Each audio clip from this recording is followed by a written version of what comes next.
Alhamdulillah wassalatu wassalamu ala asyrafi anbiya'i wal mursalin ala nabina Muhammadin sallallahu alaihi wa ala alihi wa sahbihi wasallam. Asyhadu an la ilaha illallah wa asyhadu anna Muhammadar Rasulullah. Alhamdulillah, para bapak-bapak dan ibu-ibu yang dimuliakan dan dirahmati Allah Subhanahu wa taala.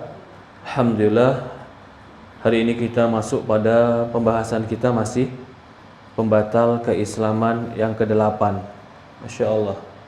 Dan nggak kerasa sudah masuk yang ke-8 ini. Ini ada 10 pembatal keislaman. Sebagaimana pernah kita bahas, pembatal-pembatal keislaman ini adalah pembatal yang disepakati oleh para ulama, ini bisa membatalkan Islam. Islam itu ibadah, maka ibadah bisa batal. Dan di antara pembatalnya adalah keyakinan dan amal. Hari ini kita akan membahas amalan yang membatalkan keislaman. Kalau kita, ini poin juga perlu dibedakan, berbicara tentang amal bukan berarti berbicara tentang perorangan. Karena menghukumi perorangan itu harus lebih rinci dan hati-hati. Saya mau tanya sekarang sama bapak-bapak dan ibu-ibu ini, kalau ada orang ngambil sendal di masjid, pasti dia maling? Hah? Ngambil sendal orang loh di masjid? Hah? Pasti maling. Gimana Pak Tri? Ketukar kata Pak Tri. Bisa jadi apa ketukar. Tapi kalau kita ditanya, Ustadz, ada orang ngambil sendal orang di masjid, apa hukum ngambil sendal orang? Saya akan bilang haram. Si fulan Ustadz ngambil sendal, tanya dulu, dia ngambilnya kenapa? Ustadz, katanya pembatal Islam itu menolong orang kafir. Benar, si fulan nolong orang kafir Ustadz. Entar dulu, kalau perorangan hukumnya beda. Jadi maksud kita belajar ini bicara tentang hukum, bukan menghakimi orang lain. Jadi jangan sampai pulang ke rumah nanti semua tetangga dibilang kayaknya gak ada yang Islam nih, kafir semua. Enggak begitu belajar kita, bukan ke situ arahnya.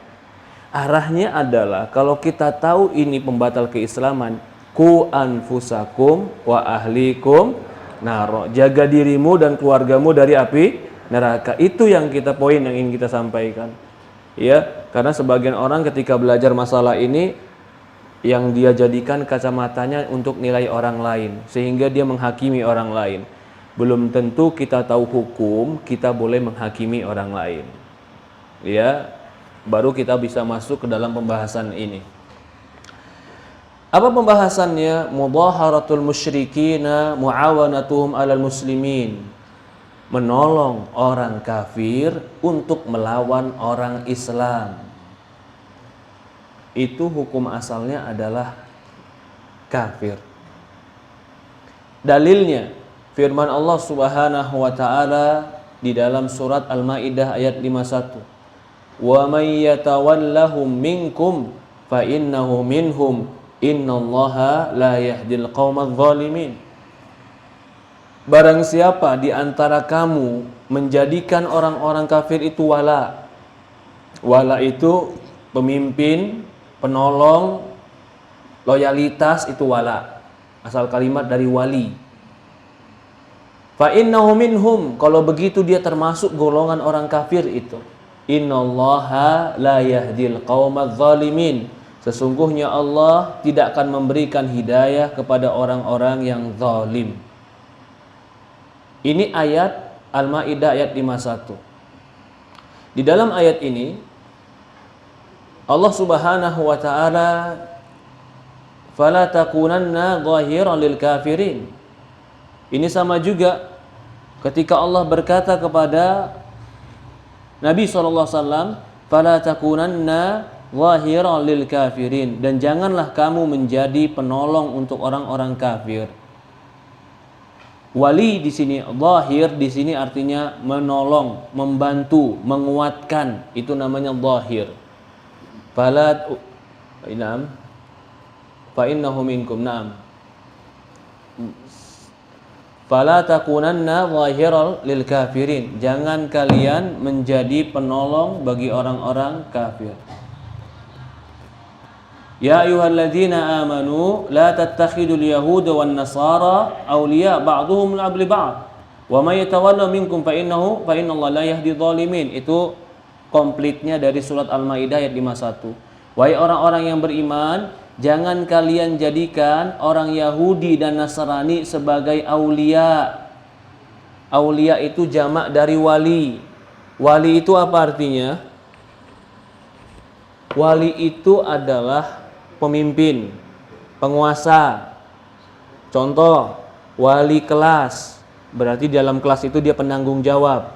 Wali kota, dia penanggung jawab di kota itu. Wali hakim, dia menjadi penanggung jawab terhadap hukuman wali hakim. Jadi kalimat wali di dalam bahasa Arab itu sudah termasuk atau diserap dalam bahasa Indonesia. Indonesia juga menggunakan kalimat wali. Wali artinya pemimpin, artinya yang dikuasai, artinya yang dipercayai. Al-Maidah Allah mengatakan, ya ayyuhalladzina amanu la tattakhidul yahuda wan nasara awliya. Wahai orang-orang yang beriman, jangan kau jadikan Yahudi dan Nasrani sebagai aulia, pemimpin-pemimpin kamu. Wa may yatawallahu minkum, barang siapa di antara kalian yang menjadikan mereka pemimpin, fa innahu minhum, kalau gitu kalian masuk golongan mereka. Innallaha la yahdil qaumadz zalimin. Allah tidak akan memberikan hidayah kepada orang-orang yang zalim. Di dalam bab ini sebenarnya Syekh ingin membahas tentang bagaimana loyalitas seorang mukmin kepada orang-orang kafir. Mendahulukan mereka, menjadikan mereka pemimpin, penguasa, menolong mereka, bahkan membantu mereka untuk menghancurkan kaum muslimin. Ini termasuk bab wala dan bara, bab loyalitas dan kebencian. Loyalitas dan kebencian kita tidak boleh dikarenakan suku, tidak boleh dikarenakan ras, tidak boleh dikarenakan apapun dari perkara-perkara dunia. Nggak boleh gara-gara supporter bola. Nah ini kalau anak muda nih, kamu ikut bola mana? Kamu ikut bola Bandung, kamu Jakarta. Kalau gitu kita musuhan. Itu nggak boleh, haram. Ya, termasuk.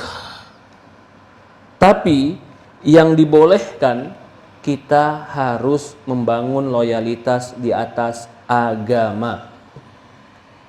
Maka di sini menolong atau membantu orang-orang kafir untuk menghadapi kaum muslimin termasuk perbuatan pengkhianatan. Pengkhianatan. Barang siapa yang menjadikan orang-orang kafir itu sebagai wali, pemimpin, maka mereka termasuk dari golongan tersebut. Yang dimaksud adalah golongan orang-orang kafir ini. Ini makanya dalil yang diambil oleh Syekh tentang menyebutkan ayat Al-Maidah ayat 51 ini menegaskan tidak boleh menjadikan orang-orang kafir sebagai loyalitas yang kita cintai. Membantu orang kafir untuk menghadapi orang Islam itu ada beberapa bentuk. Ada beberapa bentuk. Yang pertama,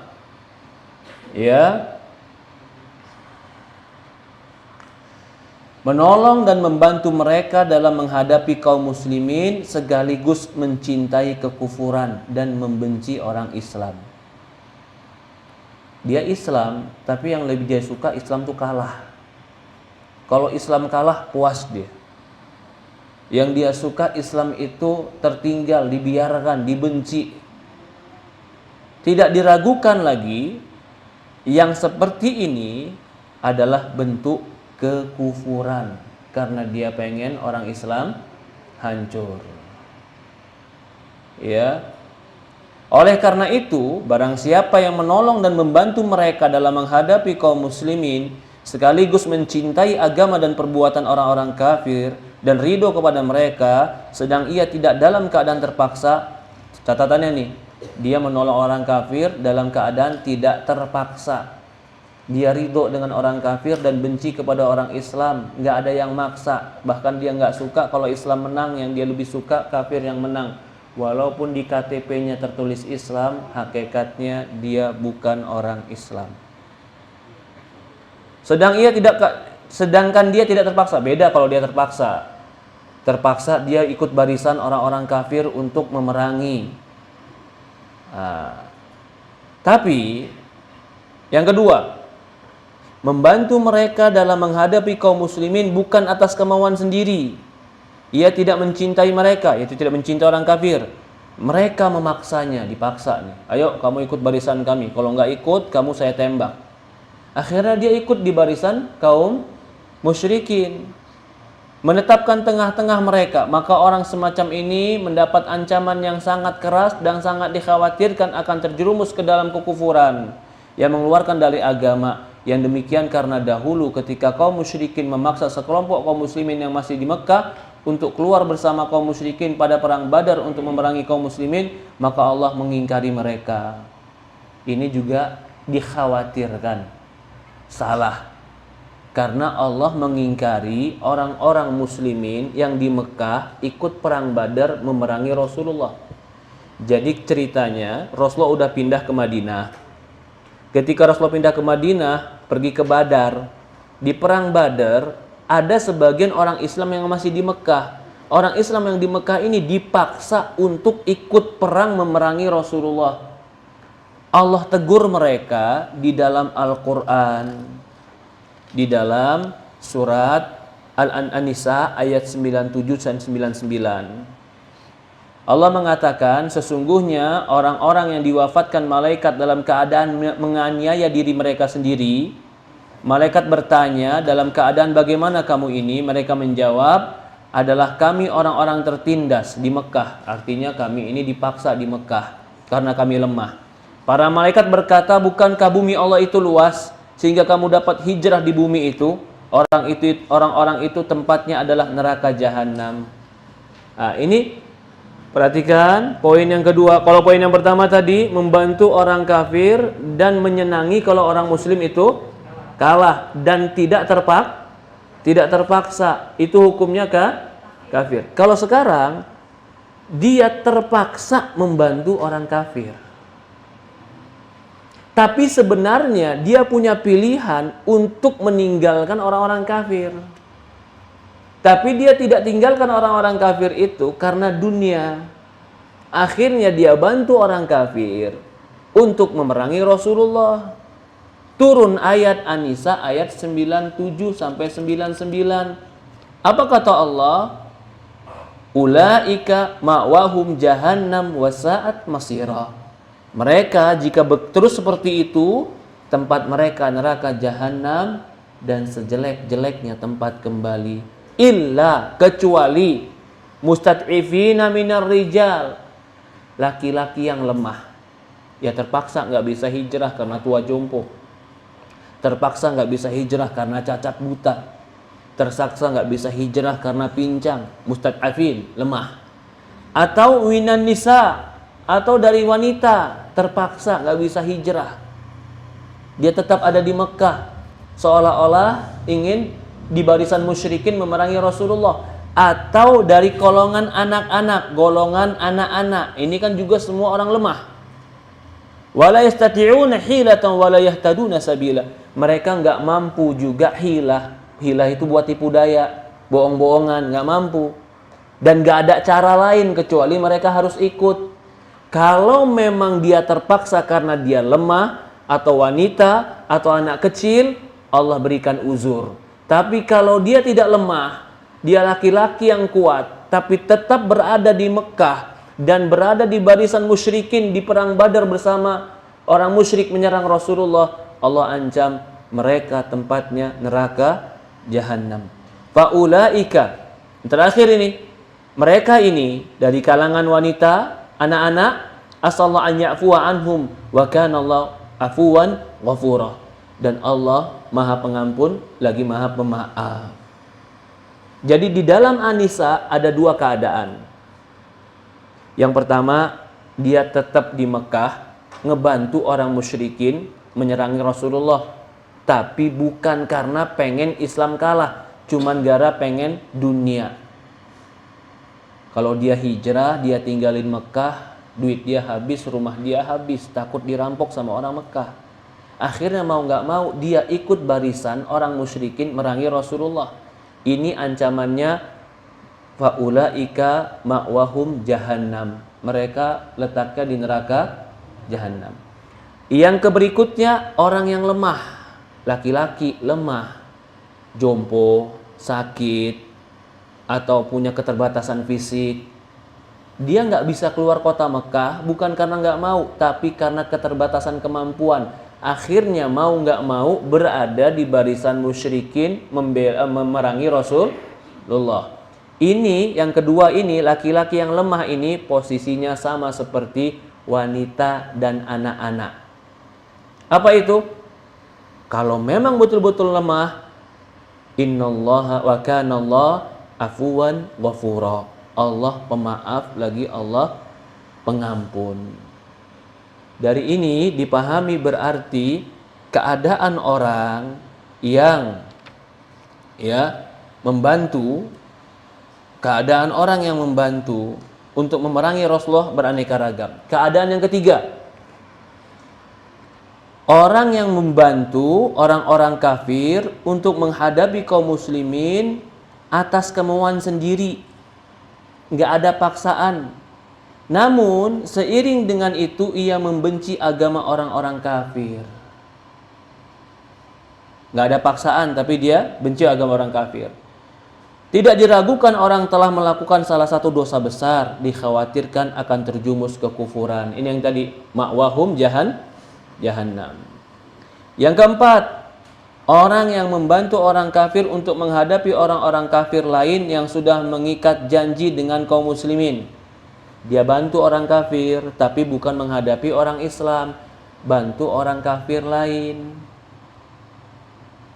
Hal ini hukumnya haram, tidak diperbolehkan, karena hal itu merupakan pelanggaran terhadap perjanjian kaum muslimin.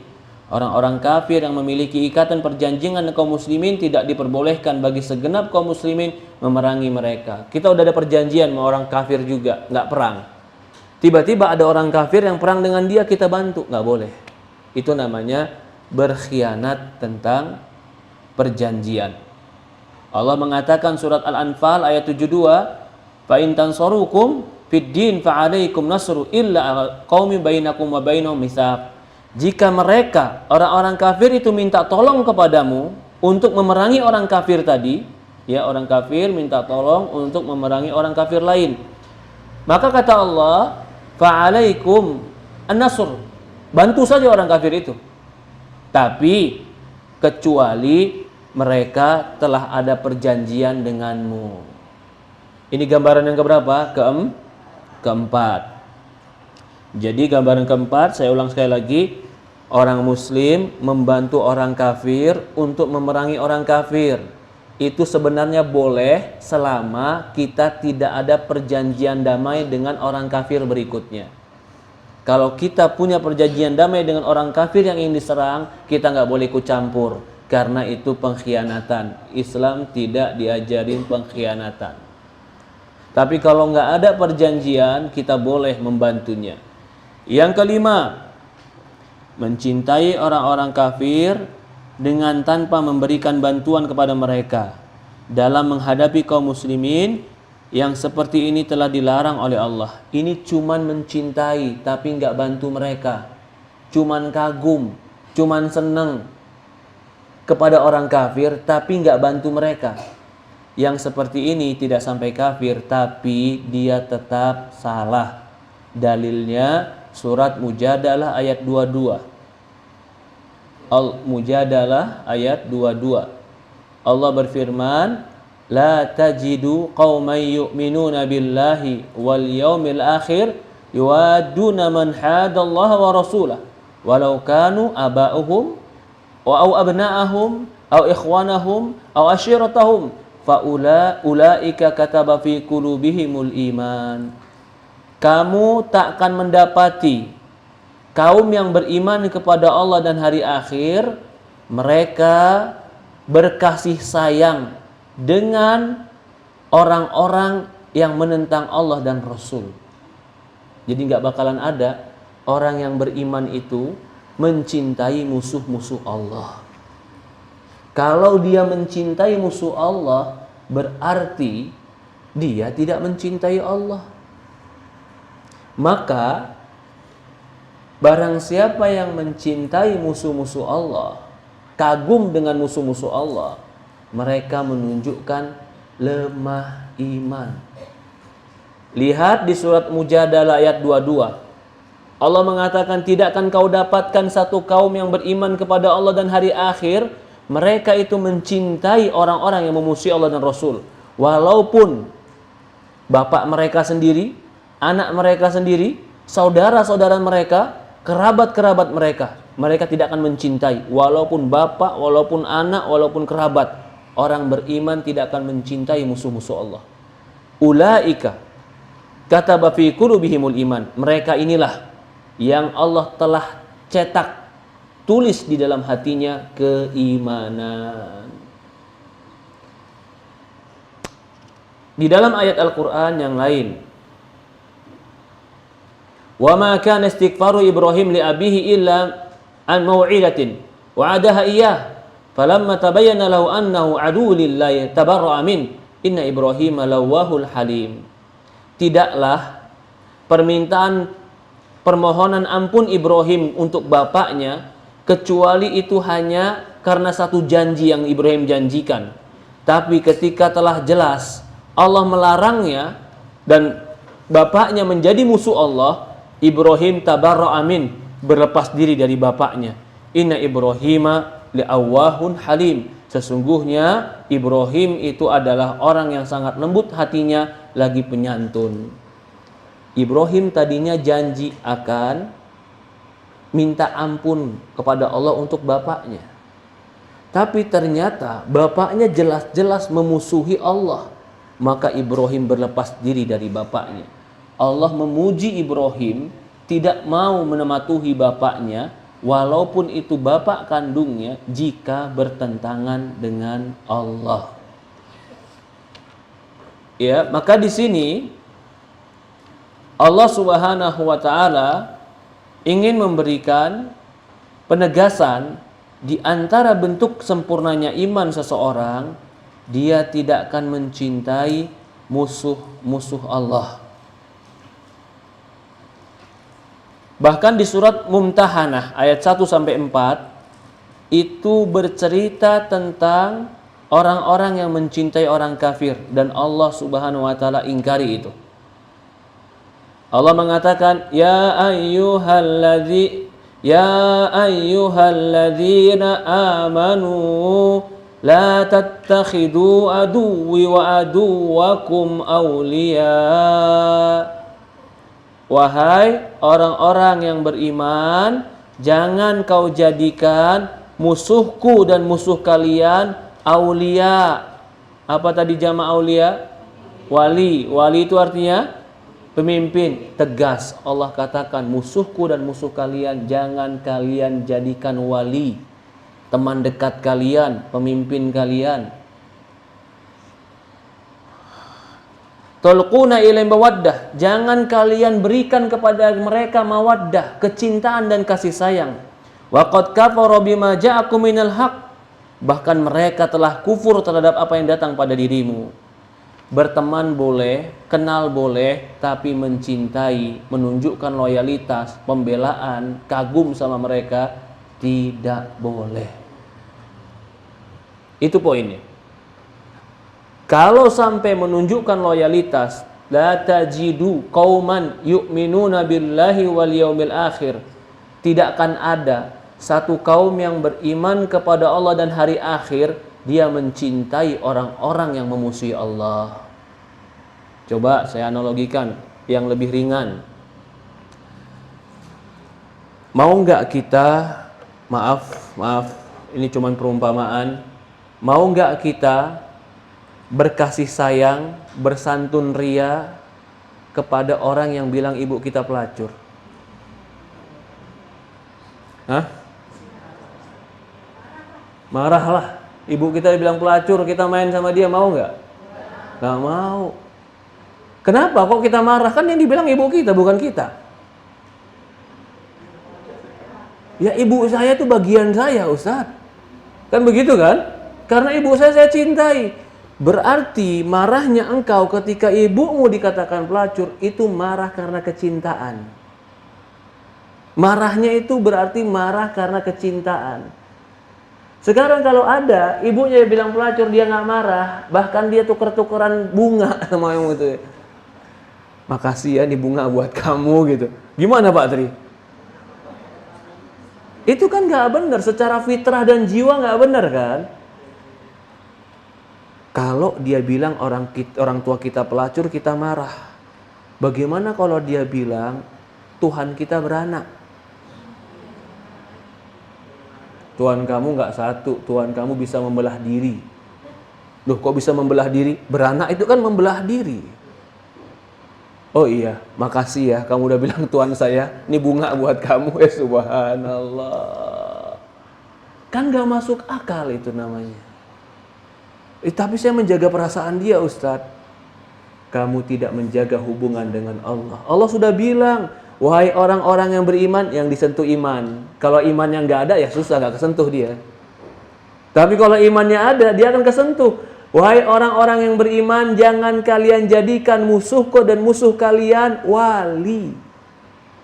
Tulquna ilaihim bimawaddah. Bahkan kalian menampakkan kepada mereka kecintaan.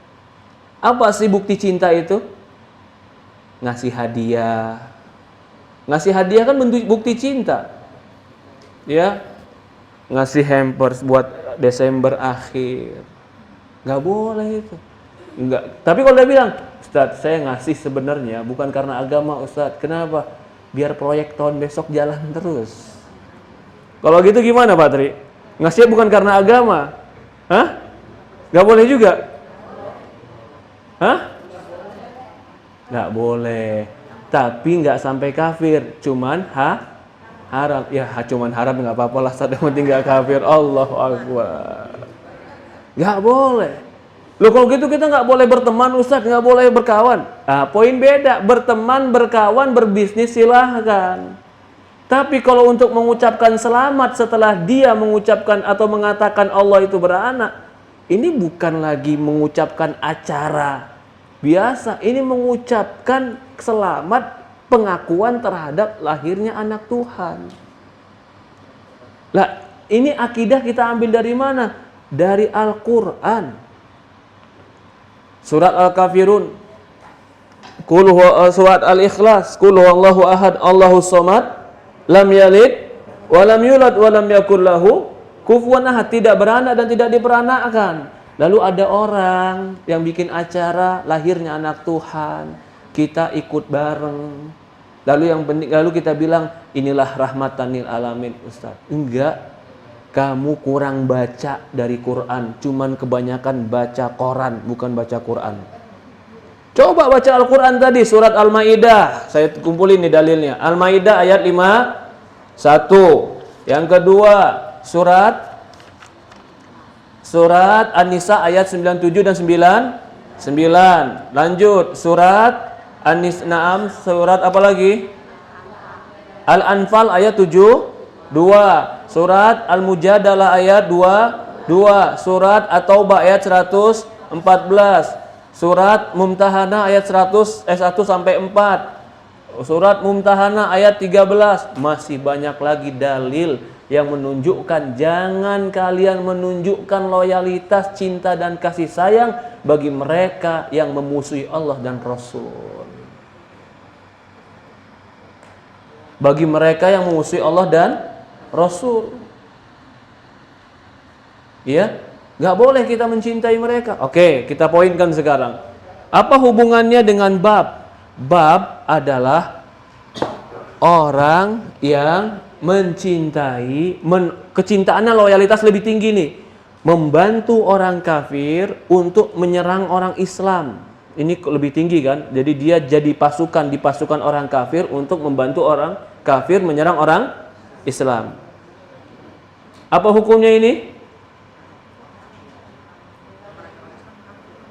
Membantu orang kafir untuk menghadapi orang Islam. Apa hukumnya?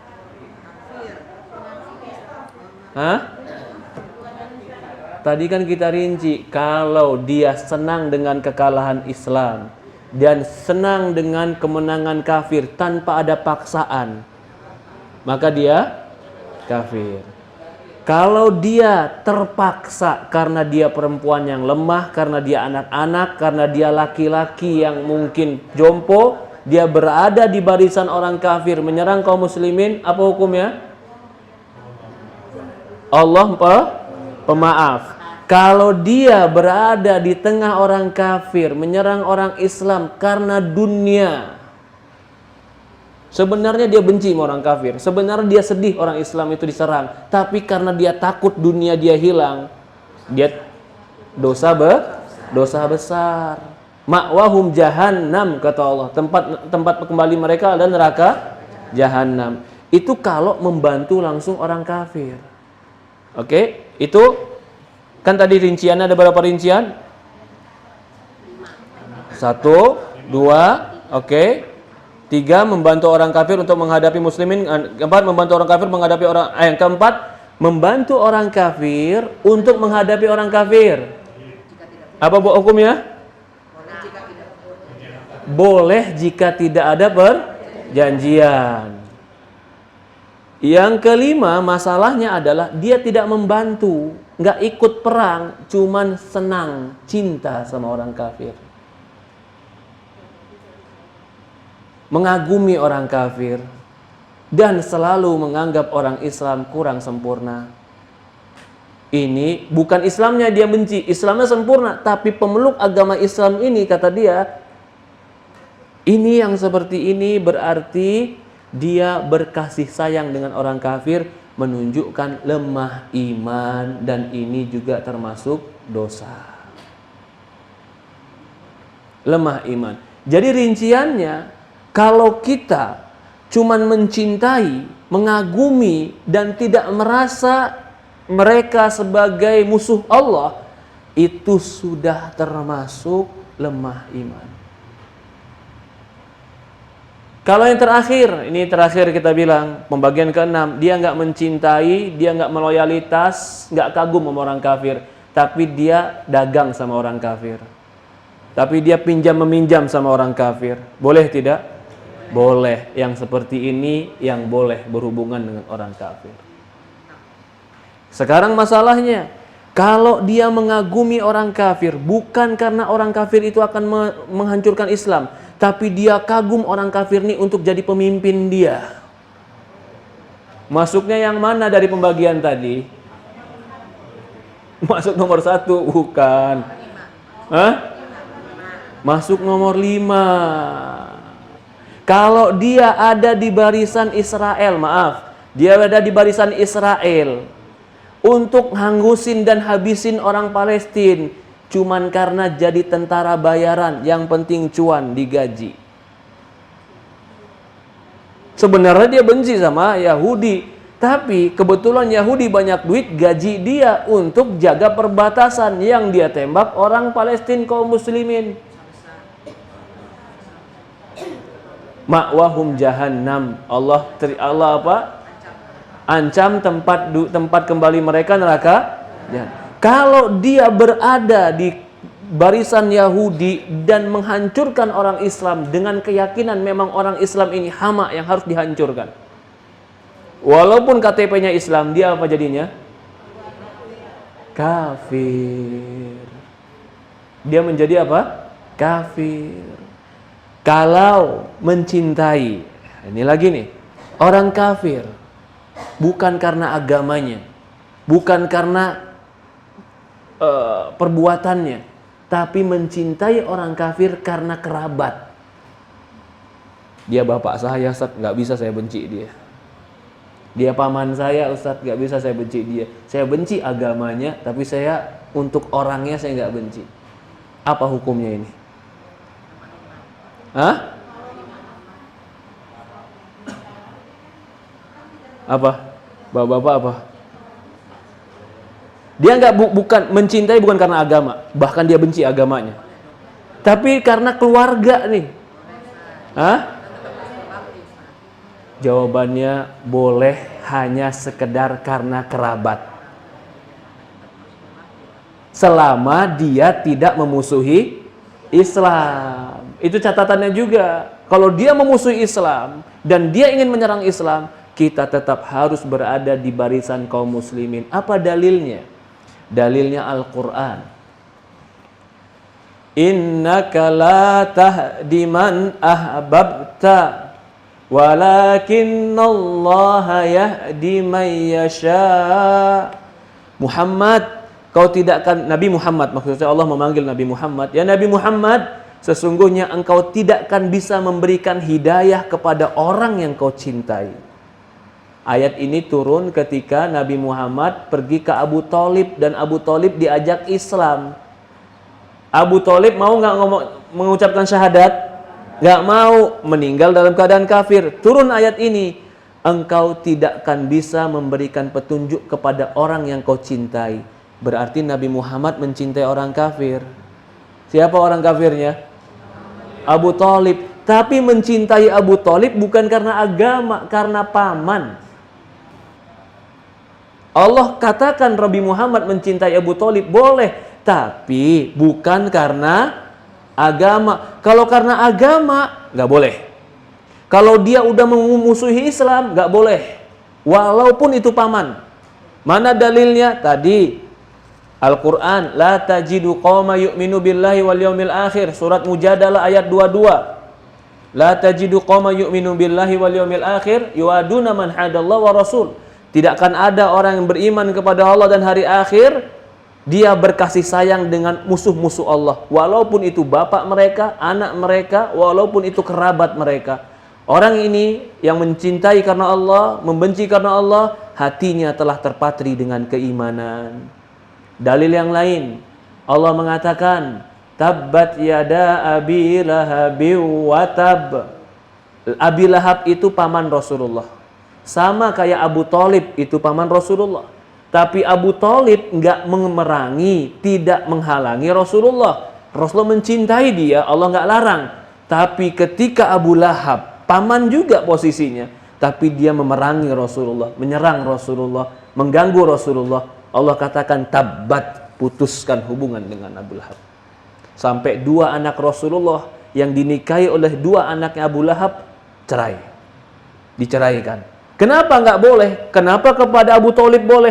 Abu Thalib hubungannya cuman hubungan kerabat, nggak ada hubungan agama. Mencintainya karena paman dan keponakan. Abu Lahab juga paman, tapi dia membenci agama Allah, maka tidak boleh mencintai dia. Ini batasan-batasan Islam di dalam kasih sayang dan membenci. Kita tidak boleh berkasih sayang, mencintai, bahkan mendahulukan orang-orang yang memusuhi Allah dan Rasul. Ini akidah yang seperti ini hampir terkikis dan kebanyakan kaum muslimin menganggap akidah ini asing. Bahkan sebagian kaum muslimin menganggap bahwasannya bersatunya seluruh agama itu adalah sebuah sikap yang bijak.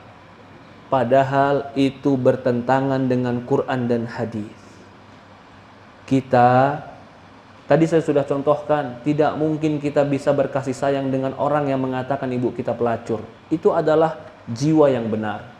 Bagaimana kita bisa berkasih sayang dengan orang yang mencela Allah? Orang yang mengatakan Allah punya anak, dengan orang yang mengatakan Rasulullah SAW pembohong, dengan orang yang mengatakan Islam itu agama yang salah, nggak mungkin kita berkasih sayang dengan mereka. Tidak mungkin kita menunjukkan loyalitas kepada mereka. Kebencian kita bukan karena personilnya, tapi kebencian kita karena keyakinannya yang salah. Yang keyakinan itu bertentangan dengan kecintaan kepada Allah Subhanahu wa taala. Ini akidah kaum muslimin. Maka berkaitan dengan hal ini, maka perlu diperhatikan, ya. Allah telah mewajibkan bagi seluruh orang beriman untuk menjadikan orang-orang munafikin dan orang-orang kafir itu sebagai musuh.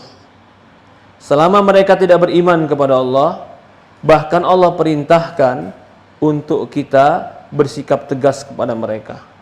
Allah berfirman dalam Al-Quran, وَالَّذِينَ كَفَرُوا بَعْدُهُمْ أَوْلِيَاءُ بَعْدٍ. Orang kafir itu akan menjadi penolong dan wali bagi orang kafir yang lain. Illa taf'alu, kalau kau tidak lakukan ini, fatakun fitnatan fil ardi wa fasadun kabir, akan terjadi fitnah di muka bumi dan kerusakan yang sangat besar. Juga Allah berfirman pada surat An-Nisa ayat 144. Ya ayyuhalladzina amanu, selalu yang dipanggil beriman. Wahai orang-orang yang beriman, la tattakhidu, jangan kau jadikan al-kafirina awliya min dunil mu'minin, orang-orang kafir itu sebagai wali dibanding orang-orang beriman. Al-Quran An-Nisa ayat 144. Loh gimana Ustaz kalau orang kafirnya baik? Gimana Ustaz kalau orang kafirnya jujur? Gimana Ustaz kalau orang kafirnya amanah? Boleh. Tapi mereka bukan jadi pemimpin, mereka jadi pekerja. Bedanya gimana Ustaz? Beda. Kalau pemimpin itu mengambil keputusan. Mengambil keputusan. Rasulullah ketika hijrah dari Mekah ke Madinah, ngumpet di gua dan minta diberikan petunjuk jalan supaya bisa ke Madinah, mintanya kepada Abdullah, salah satu orang Yahudi. Rasulullah minta tolong nggak sama orang Yahudi ini? Minta tolong supaya diberikan jalan petunjuk untuk bisa keluar Mekah masuk kota Madinah. Tapi kan bukan dijadikan pemimpin, penguasa, bukan. Cuman diajak kerjasama. Kalau diajak kerjasama boleh. Jadi kalau mereka punya skill, mereka punya kemampuan, mereka punya kecerdasan, boleh dimanfaatkan untuk jadi tenaga kaum muslimin.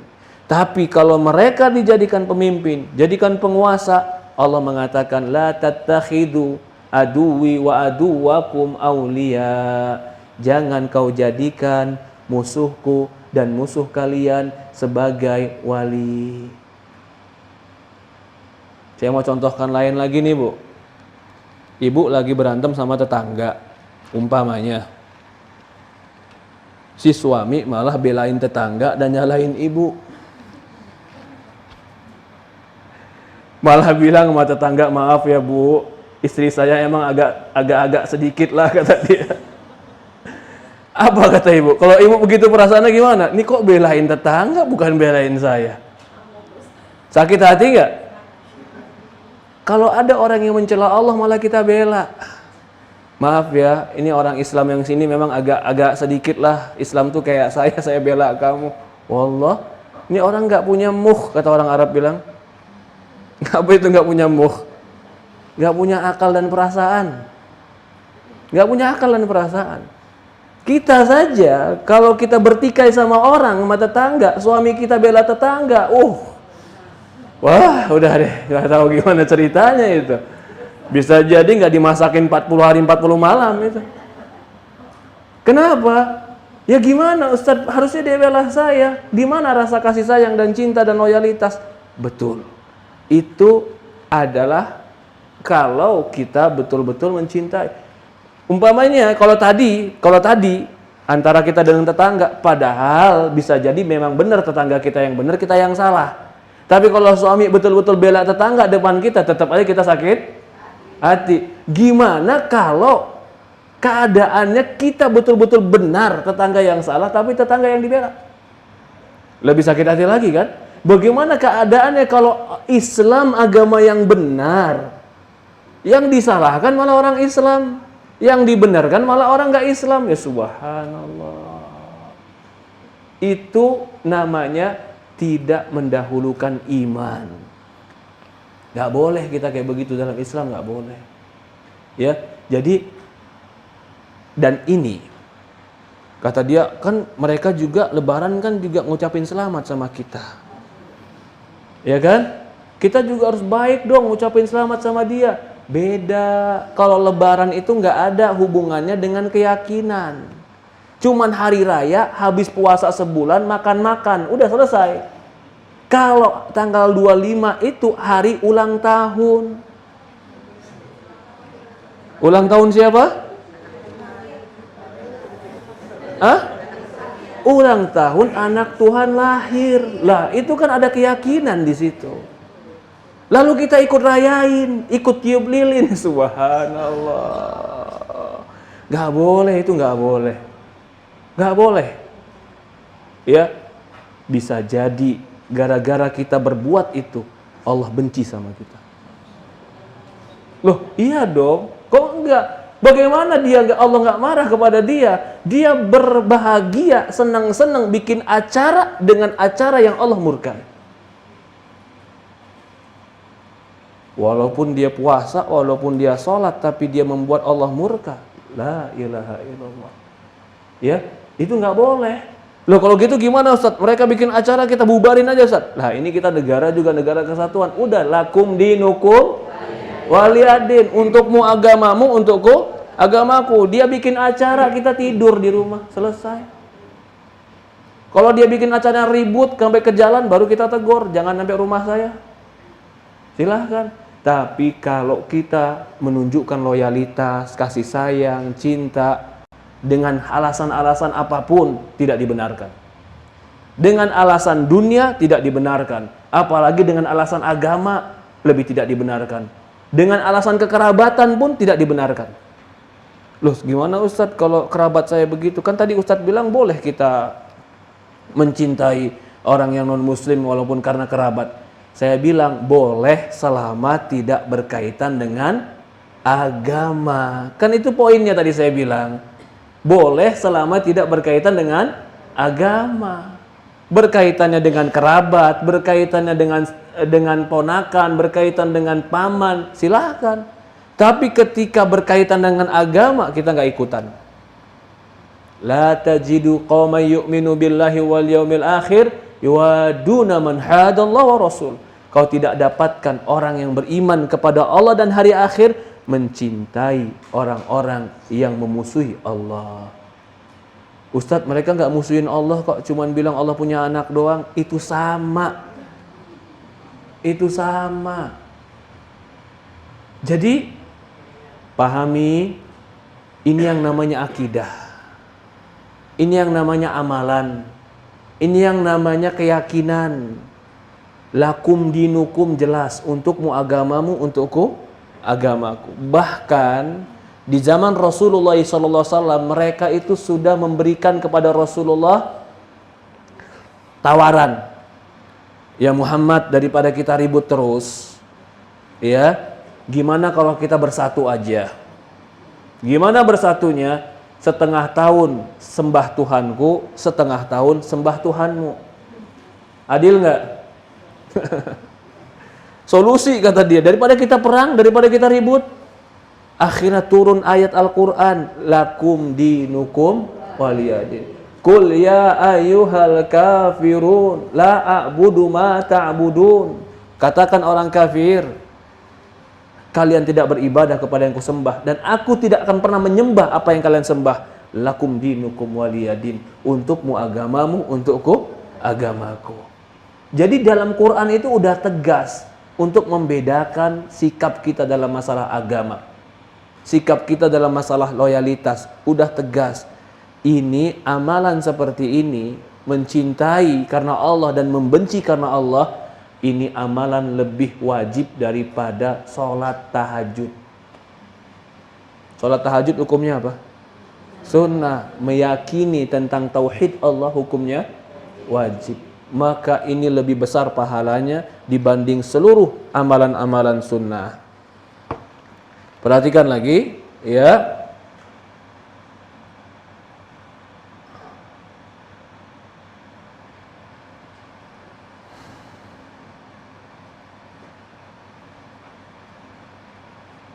i'lam an in kanat baghdha lil musyrikin wa kuffar muta'allika bil qulub fa innahu la tanfa' hatta tudhhir atharuha tatabayyan alamatuha wa la takun kadzalika taqtarin bil adawah wal muqata'ah.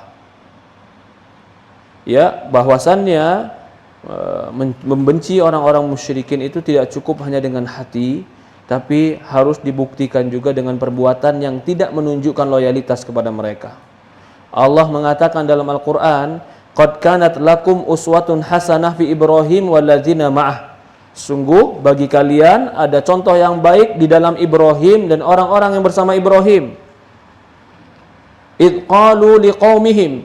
Bagaimana contohnya? Ketika Ibrahim berkata kepada kaumnya, inna bara'u minkum wa mimma ta'buduna min dunillah. Ini Allah katakan dalam surat Mumtahanah ayat 4. Sesungguhnya aku berlepas diri dari kalian dan apa-apa yang kalian sembah selain Allah. Kafarna bikum, kami mengingkari, mengkafirkan itu semua. Bada bainana wa bainakumul adawatu wal baghdha abadan. Maka dengan ini jelas permusuhan aku dan kalian selama-lamanya. Hatta tu'minu billahi wahdah, sampai kalian beriman kepada Allah semata. Surat Mumtahanah ayat 4, Allah menganjurkan kita mencontoh sikap Ibrahim yang jelas. Laqad kanat lakum uswatun hasanah fi Ibrahim. Sungguh telah ada bagi diri kalian contoh yang baik pada diri Ibrahim. Kenapa Ibrahim? Ketika jelas-jelas mengatakan kafarna bikum wa bada bainana wa bainakumul adawah. Sungguh telah jelas permusuhan di antara aku dan kalian sampai kalian beriman kepada Allah semata.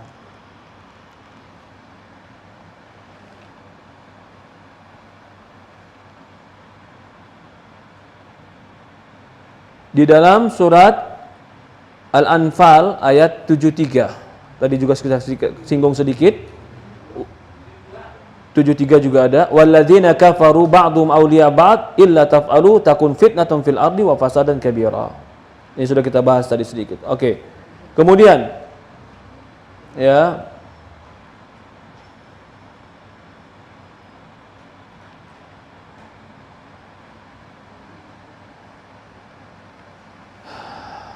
di dalam hadis yang sahih, wa kafara bima yu'badu min dunillah. Banyak sekali dalam hadis yang sahih Rasulullah SAW menyebutkan tentang kesempurnaan iman. Antashhadu an la ilaha illallah, kamu bersyahadat la ilaha illallah Muhammadur Rasulullah, wa iqamus sholati wa itaiz zakat, mendirikan salat, menunaikan zakat. Lalu di antaranya kata Rasulullah SAW, antuk wa kafara bima yu'badu min dunillah, dan harus mengingkari segala sesuatu yang disembah selain Allah. Jadi bukan hanya beriman kepada Allah, bukan hanya beriman kepada Rasul, di antara keharusannya juga mengingkari dan mengkufuri semua segala bentuk penghambaan dan peribadatan kepada selain Allah Subhanahu wa taala. Al-Imran ayat 28. Wala yattakhidul mu'minunal kafiruna awliya min dunil mu'minin. Al-Imran ayat 28. Jangan orang beriman itu menjadikan orang-orang kafir sebagai wali selain orang beriman. Wa may yaf'al dzalik, barang siapa yang menjadikan orang-orang kafir itu wali mereka, falaisa minallahi fi syai', maka Allah tidak akan memberikan dia apapun, illa antatukum minhumut tuqah, kecuali kamu terpaksa takut dibunuh. Wa yuhadzirukumullahu nafsah wa ilallahil masir, tapi Allah memperingatkan tentang dirinya dan kepada Allah lah kalian akan kembali. Dulu orang-orang munafikun itu senang sekali kalau Rasulullah SAW itu luka. Bahkan senang sekali kalau kaum muslimin itu kalah. Mereka berada di Madinah, tapi hati mereka berada di tengah kaum musyrikin. Itulah Abdullah bin Ubay bin Salul. Maka Allah katakan tentang mereka, innal munafikina fi darki asfali minan nar. Innal munafikina yukhadi'una Allah wa huwa khadi'uhum idh qamu ila salati qamu kusala yura'una an-nas wa la yadhkuruna Allah illa qalila. Orang-orang munafik itu menipu Allah, padahal mereka menipu diri mereka sendiri. Mereka kalau sholat, mereka malas, mencari perhatian manusia, riya, dan tidak ingat kepada Allah kecuali sedikit.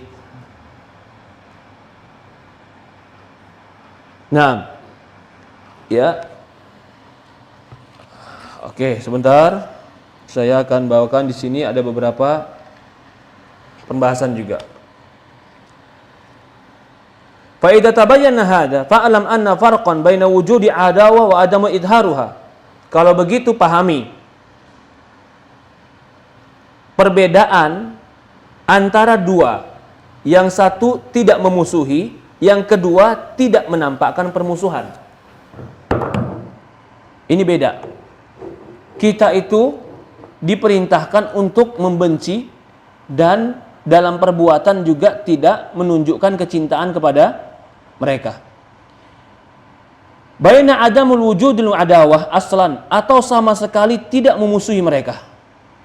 Bayanan hadil mas'alah tawdihu laha aqulu sa'illah. Maka ada beberapa keadaan. Ada 4 keadaan. Yang pertama, dia adalah orang yang menampakkan secara zahir dan batin memusuhi orang-orang yang memusuhi Allah. Ini adalah orang yang beriman, sempurna imannya.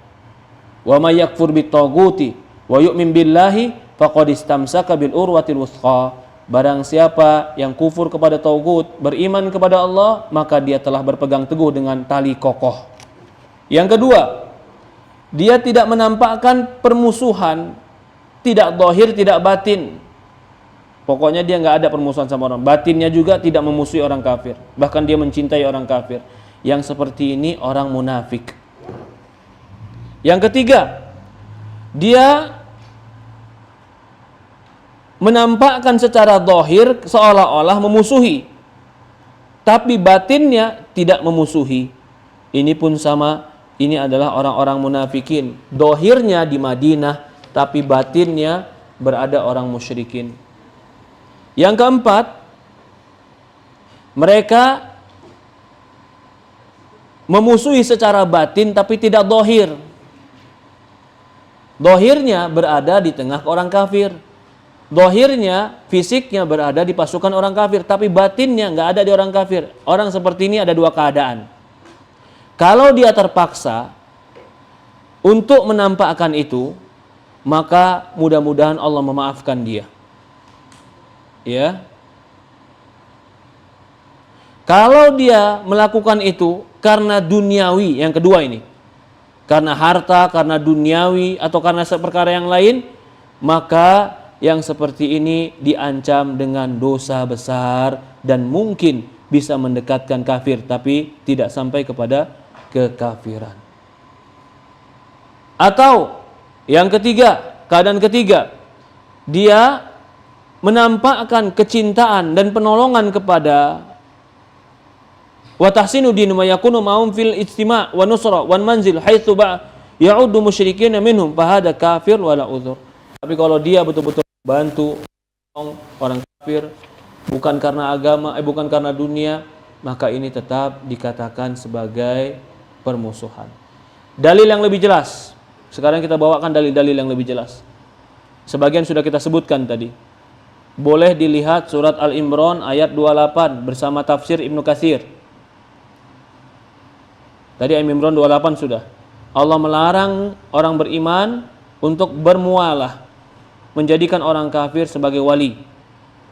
Ini dikatakan oleh Imam Ibnu Katsir. Juga surat Al-Maidah ayat 51. Tadi juga kita jelaskan Al-Maidah ayat 51. Yang kedua Mumtahanah ayat 1 sampai 4. Adapun dari hadis, Rasulullah bersabda, "Awsaq ural iman hubbu fillahi wa bughd fillah." Adapun dalil dari hadis, Rasulullah mengatakan iman yang paling kokoh adalah cinta karena Allah dan benci karena Allah. Hadis riwayat Hakim. Dalam hadis yang lain, Rasulullah bersabda riwayat Tabrani dan yang lainnya. Hadis ini disahihkan Syekh Albani dengan syawahidnya. Awsaqu ural iman muwala fillahi, muada fillahi wa hubbu fillahi wa bughd fillah. Tali iman yang paling kokoh adalah mencintai karena Allah, memusuh karena Allah, membenci karena Allah, juga menolong karena Allah. Ini dalil dari hadis. Disebutkan juga ijma para ulama tentang harus mualah, mencintai orang Islam di atas keimanan dan membenci orang kafir karena kekafiran. Allahu a'lam. Ini pembahasan tentang menolong orang-orang kafir untuk menghadapi kaum muslimin. Ya, jadi di sini ada yang bisa jadi kafir, ada yang tidak. Ada yang dosa besar, ada yang haram, ada yang boleh selama tidak karena agama tapi karena kekerabatan. Itu dibolehkan. Allah musta'an. Sudah 1 jam pertemuan kita, ya. Mudah-mudahan Allah berkahi. Saya lihat sedikit lagi di dalam catatan buku. Di sini Syekh sedikit ya. Boleh dilihat di halaman 232. Syekh memberikan cabang masalah. Apa cabang masalahnya? Bagaimana hukum laki-laki kafir menikahi wanita muslimah? Ini kan mencintai juga. Dia menjadikan laki-laki sebagai pemimpin dia. Laki-laki kafir jadi pemimpin dia. Apa kata Syekh? Lihat di halaman 232. Tidak diperbolehkan bagi laki-laki kafir menikahi wanita muslimah, baik orang kafir itu beragama Yahudi, Nasrani, penyembah patung atau ateis. Jadi tidak diperbolehkan secara mutlak menikahi laki-laki kafir dengan wanita muslimah. Allah berfirman pada surat Al-Baqarah ayat 221, wala tankihul musyrikati hatta yu'min. Jangan kau nikahi perempuan-perempuan musyrik sampai dia beriman. Wala amatu mu'minatun khairum min musyrikatin walau a'jabatkum. Budak perempuan yang beriman lebih baik daripada perempuan musyrik walaupun dia mengagumkanmu. Itu berkaitan dengan perempuan. Jangan nikahin perempuan musyrik, lebih baik nikahin budak kata Allah. Tapi musyriknya di sini bukan Yahudi dan Nasrani. Kalau di dalam Quran dikatakan musyrik, berarti yang dimaksud bukan ahlul kitab. Lanjutan ayatnya, wala tunkihul musyrikin, jangan kau nikahi laki-laki musyrik hatta yu'minu, sampai dia laki-laki itu beriman. Wala abdun mu'minun khairum min musyrikin walau a'jabakum. Budak laki-laki lebih baik daripada kau menikahi laki-laki musyrik walaupun itu mengagumkan dirimu. Ulaika yad'una ilan nar. Mereka itu orang musyrik mengajak kalian ke neraka. Wallahu yad'u ilal jannah wa maghfiratu bi izni. Allah mengajak kalian kepada surga dan ampunan dengan izin. Yubayyinu ayatihi lin-nasi la'allahum yatadzakkarun. Allah menjelaskan ayat-ayatnya agar kalian mengingatnya, mempelajarinya. Jelas di dalam surat Al-Baqarah tidak boleh orang muslimah menikahi laki-laki musyrikin. Sama di surat Mumtahanah ayat 10. Ya ayyuhalladzina amanu idza ja'akal mu'minatu muhajiratun famtahinuhun. Wahai orang-orang beriman, jika ada orang perempuan beriman yang hijrah, famtahinuhun, uji mereka, tes iman mereka. Wallahu a'lamu bi imanihim. Allah lebih tahu tentang keimanan mereka. Fa in alimtumuhunna mu'minat. Kalau kalian betul-betul tahu dia perempuan beriman, fala tarji'uhunna ilal kuffar. Jangan kembalikan mereka kepada kekafiran. Lahunna hillul lahum walahum yahilluna lahun. Ini akhir ayatnya. Perempuan yang beriman tidak halal bagi orang musyrikin dan orang kafir, dan orang kafir tidak halal bagi perempuan beriman. Kata Allah apa? Lahunna hillul lahum. Tidak, perempuan yang beriman itu halal untuk orang kafir, nggak halal mereka. Jadi selama mereka menikah, maaf, mereka tidak halal berzina. Walahum yahilluna lahun, dan laki-laki kafir tidak juga halal buat perempuan yang beriman. Oke. Jadi di sini jelas kalau perempuan beriman tidak boleh menikahi laki-laki yang kafir. Namun dikecualikan dari ayat ini, perhatikan di halaman 234. Namun dikecualikan dari ayat ini jika laki-laki muslim itu menikah dengan wanita ahlul kitab. Jadi yang terlarang kalau perempuan nikah sama orang kafir, baik ahlul kitab atau musyrik, mutlak tidak boleh. Kalau laki-lakinya Islam nikah dengan perempuan musyrik, boleh tidak? Nggak boleh, mutlak. Musyrik itu apa? Ya, menyembah berhala. Tapi sekarang kalau laki-lakinya muslim nikah dengan perempuan ahlul kitab. Ahlul kitab itu apa? Yahudi dan Nasrani. Menikah dengan Alkitab yang mengkhususkan keumumannya adalah firman Allah Al-Maidah ayat 5. Al-yawma uhilla lakumut thayyibat. Hari ini dihalalkan buat kalian yang baik-baik. Wa ta'amul ladzina utul kitab hillul lakum. Dan makanan orang-orang ahlul kitab halal buat kalian. Makanan maksudnya sembelihan. Kalau orang ahlul kitab nyembelih ayam, boleh kita makan. Mereka nyembelih kambing, boleh kita makan. Walaupun mungkin sebagian mereka nggak baca bismillah, boleh kita makan. Tapi ketika makannya baca bismillah. Wa hillul lakum wa ta'amukum hillul lahum. Maka dan makanan kamu halal bagi mereka. Yang dimaksud dengan makanan di ayat atas, yang dimaksud dengan makanan mereka di sini adalah hewan-hewan sembelihan mereka. Wa ta'amukum hillul. Lanjutan ayatnya, wal muhsanatu minal mu'minin. Minal mu'minat, perempuan-perempuan yang baik-baik dari orang beriman. Wal muhsanat, dan perempuan yang baik-baik. Tetap harus perempuan baik-baik. Muhsanat itu bukan penzina. Perempuan yang baik-baik dari utul kitab, orang ahlul kitab. Min qablikum, Allah bolehkan laki-laki menikah dengan ahlul kitab selama perempuan ahlul kitabnya muhsanat. Muhsanat itu tidak suka berzina. Pertanyaannya, kenapa kalau perempuan mutlak tidak boleh menikah dengan beda agama? Karena perempuan akan dikuasai dan dipimpin laki-laki. Kalau laki-laki kenapa boleh kalau musyrik? Kalau boleh kalau ahlul kitab? Karena ahlul kitab lebih dekat kepada Islam daripada musyrik. Jadi memang semuanya kafir ya. Musyrik kafir, Yahudi kafir, Nasrani kafir. Yang paling dekat dengan keislaman adalah ahlul kitab, Yahudi dan Nasrani. Kenapa? Karena sama-sama percaya tentang Nabi, percaya tentang kitab, percaya tentang tauhid, percaya tentang akhirat. Cuman perbedaannya mereka nggak percaya dengan Nabi Muhammad. Kalau musyrikin, jelas landasan dasarnya aja udah beda. Mereka nggak percaya kitab, nggak percaya akhirat, hidup ini reinkarnasi. Habis mati hidup lagi, nanti mati lagi, nanti hidup lagi. Maka musyrikin jauh. Musyrikin itu jauh dari orang beriman.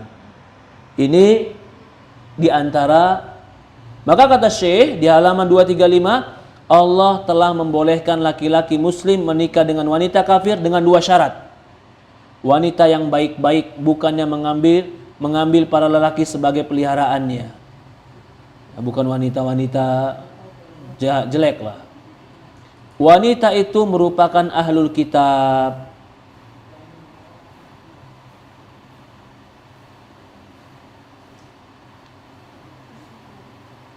Keluarga, kekerabatan, kecintaan itu boleh. Tapi kalau punya anak bagaimana? Nah ini kerang, saya pernah ketemu ada bapak-bapak muslim ikut umroh sama saya bareng. Ternyata dia cerita istri dia non muslimah, bukan muslimah. Saya bilang ya kalau bapak mau meneruskan dengan dia, kalau memang dia ahlul kitab, sebenarnya masih boleh. Tapi saya punya perjanjian Ustadz, apa perjanjiannya? Kalau lahir anak perempuan agama istri, kalau lahir anak laki-laki agama saya. Ini perjanjian batil, nggak boleh. Anak itu ikut bapak, mutlak ikut bapak. Qadarullah dia lahir anak pertamanya perempuan. Jadi ikut agama ibunya karena perjanjian batil tadi. Perjanjian seperti itu boleh dibatalkan nggak Ustaz? Wajib dibatalkan. Nggak ada perjanjian kayak begitu. Jadi kalau dia mau non muslim dia sendiri aja, anak-anak tetap harus Islam semuanya. Seperti itu. tidak boleh dipisahkan agamanya. Allahumma musta'an. Cukup sampai di sini, kurang lebih mohon maaf. Ada waktu sekitar 15-10 menit lagi. Ada pertanyaan, dipersilahkan. Di sini ada beberapa masalah lagi ya, maaf ya. Ada masalah di sini berbalas budi ke orang-orang kafir. La yanhakumullah 'anil ladzina lam yuqatilukum fid din. Allah mengatakan di dalam surat Al-Qur'an, Allah tidak melarang kalian untuk berbuat baik kepada orang yang tidak membunuh kalian dan tidak mengusir kalian dari agama kalian, agar kalian berbuat adil dan berbuat baik sama mereka. Innallaha yuhibbul muqsitin. Allah mencintai orang-orang yang baik. Kalau berbuat baik cuman balas budi dunia, boleh tidak? Boleh. Masalah ketiga, berinteraksi dengan keduniaan, boleh. Ya. Masalah keempat, bolehkah mempekerjakan? Tadi kita jelaskan, bolehkah mempekerjakan orang non-muslim? Boleh. Masalah kelima, berbakti ke orang tua yang kafir, boleh tidak? Boleh, tapi bukan perkara agama. Nggak boleh kalau perkara agama, anterin bunda kemana bun? Nggak boleh, udah. Tolong kasih ini sesajen ke berhala, nggak boleh. Itu nggak boleh. Ya. Berikutnya masalah ke-6, diperbolehkan bagi orang-orang muslim untuk bersikap lunak kepada orang kafir menghadapi kejahatan mereka jika kaum muslimin merasa khawatir terhadap kejahatan mereka. Jadi kadang-kadang kalau kita lemah, kita menghadapi mereka dengan kelembutan, boleh. Ya, yang berikutnya illa antatakum minhum tuqah, kecuali kalian bersiasat. Nah, kalau bersiasat boleh. Ini beberapa masalah yang kita ambil berkaitan tentang muwalah, loyalitas dan kebencian kepada orang-orang kafir. Yang terakhir besok akan kita bahas keyakinan bahwa sebagian manusia boleh keluar dari syariat Islam. Maksudnya gimana? Ada boleh sebagian orang nggak sholat, kenapa? Dia mah udah bebas. Dia boleh nggak puasa, kenapa? Dia mah udah bebas. Nggak ada, itu bisa jadi keyakinan kufur. Nggak ada orang yang bebas dari syariat Rasulullah SAW. Nanti kalau dia bilang Nabi Khidir aja bebas dari Nabi Musa, itu boleh. Besok kita bahas. Ya, besok kita bahas, tidak boleh seperti itu. Ada pertanyaan, dipersilahkan. Silakan Ibu.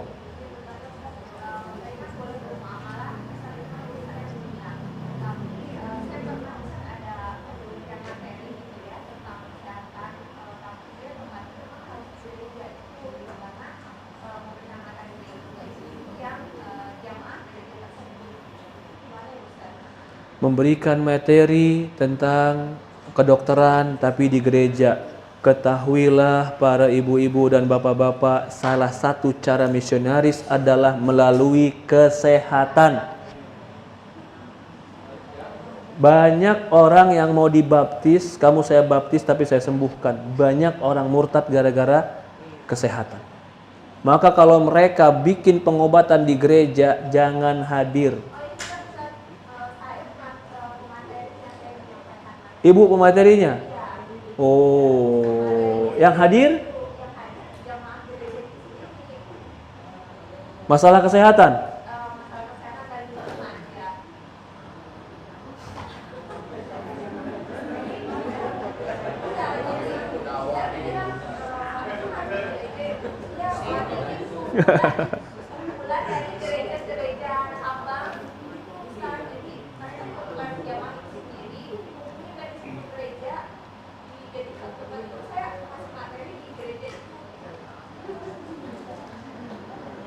Saya cuma mengatakan begini Ibu, kalau memang Ibu bisa memberikan ilmu yang bermanfaat untuk mereka, bahkan bisa menyelipkan nilai-nilai keislaman, itu baik.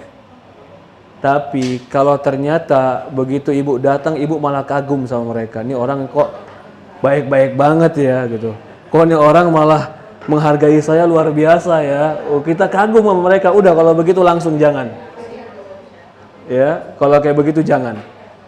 Jangan, Allahu a'lam. Ya adalah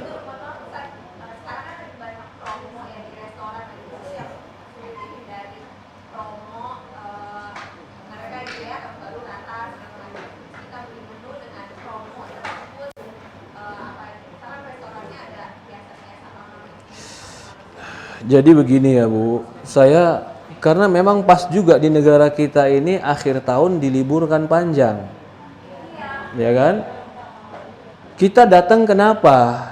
Saat saya sebenarnya datang bukan karena promo dia, bukan karena acara dia. Kebetulan anak-anak lagi libur nih. Kalau yang seperti ini saya nggak berani mengatakan terlarang, nggak berani saya. Karena memang ketepatan dengan kebutuhan kita. Tapi kalau kita sengaja, entar aja tunggu promo mereka gitu. Baik itu barang, baik apapun, udah jangan. Itu ngeramein, jangan. Tapi kalau enggak, saya nggak ada sebenarnya nggak ada pemikiran itu. Pas kebetulan tanggal sekian memang kami butuh ya. Kalau bisa dihindari tanggal-tanggal spesifik dengan mereka, hindari. Tanggal-tanggal spesifik yang mereka hindari. Ya kita nggak melakukan hal-hal seperti itu. Allah a'lam. Seperti itu. Ya, ada lagi yang lain? Silakan Ibu. Gimana?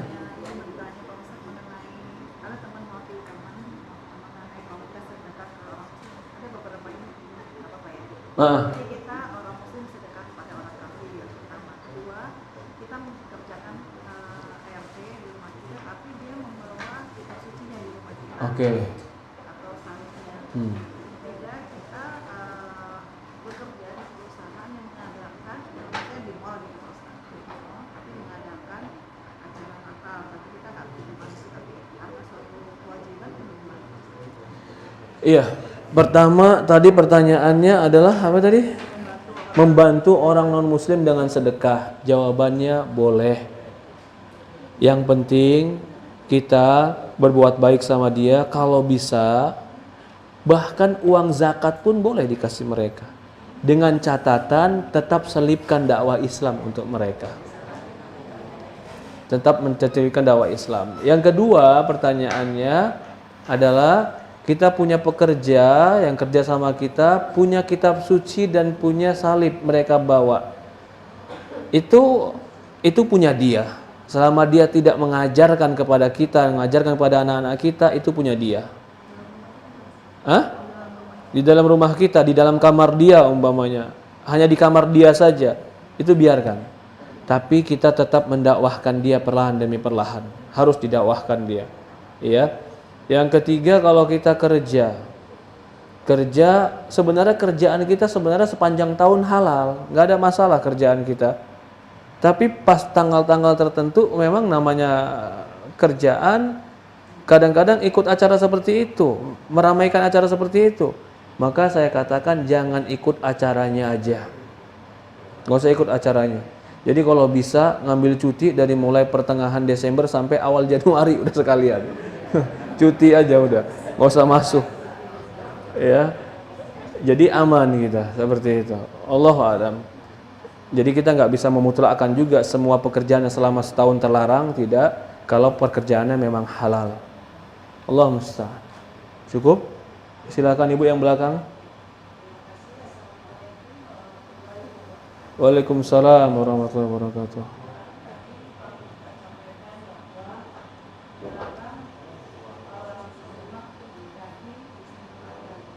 Iya, dalilnya Al-Quran.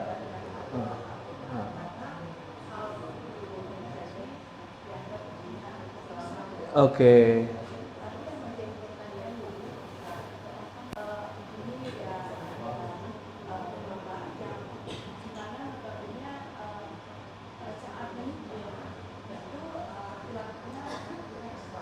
Ngakunya Islam.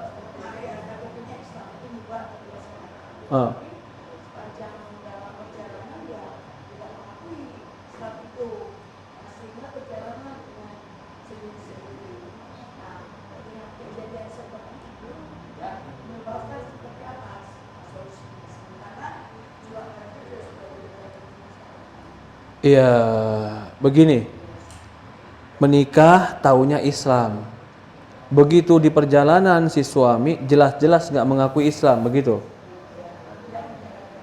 Tidak menjalankan atau tidak mengakui?